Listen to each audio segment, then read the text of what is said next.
Duvvada family వివాదంలో మరో twist చోటు చేసుకుంది. దువ్వాడ శ్రీనుతో కలిసి ఉంటానంటున్నారు వాణి. పిల్లలతో పాటు అందరం కలిసి ఉండాలనే తన పోరాటమన్నారు. తనకు ఎలాంటి ఆస్తులు అక్కర్లేదని, తాను ఎలాంటి డిమాండ్స్ పెట్టలేదని చెబుతున్నారు. దువ్వాడ నుంచి తాను ఏ ఆస్తులు కోరుకోవడం లేదని క్లారిటీ ఇచ్చారు.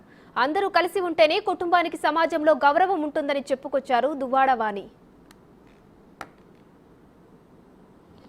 10 రోజులు అవుతుందని మేడం గారు, ఈ రోజుకైనా మీరు ఒక మెట్టు దిగాల అని అడిగారు. నేను చాలా స్పష్టంగా చెప్పాను, నేను మెట్టు దిగే ఉన్నానండి.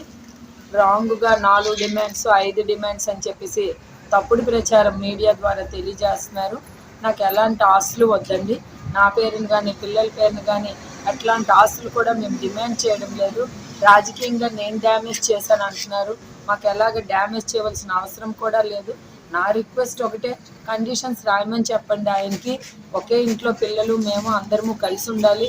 ఎందుకంటే 2 ఆడపిల్లలు, ఒక పాపకు మ్యారేజ్ అయిపోయింది, ఇంకొక పాపకు మ్యారేజ్ అవ్వాల్సిన పరిస్థితి ఉంది. కాబట్టి ఒకే ఇంట్లో ఉంటే సొసైటీలో కొంత గుడ్ విల్ ఉంటుందని ఒక ఆలోచనతో నేను ఈ ఆలోచనకు వచ్చానండి. ఆస్తులు అయితే నేనేమీ రాయమని ముందు నుండి అడగడం లేదు. కాకపోతే వాళ్ళే ఫైనాన్స్ కోసం వేరేగా మాట్లాడుతున్నారు. కాబట్టి నేనేదో ఆస్తుల కోసం ఫైనాన్స్ కోసం వచ్చాను. మాకైతే అట్లాంటి అభిప్రాయం ఏం లేదు. అందరము కలిసి ఉన్నాం, పిల్లలు మేము. పిల్లల రెస్పాన్సిబిలిటీ ఆయన తీసుకోవాలి. నాకంటూ 1 రూపీ కూడా ఇవ్వాల్సిన అవసరం ఆయనకి లేదనేది నా అభిప్రాయం.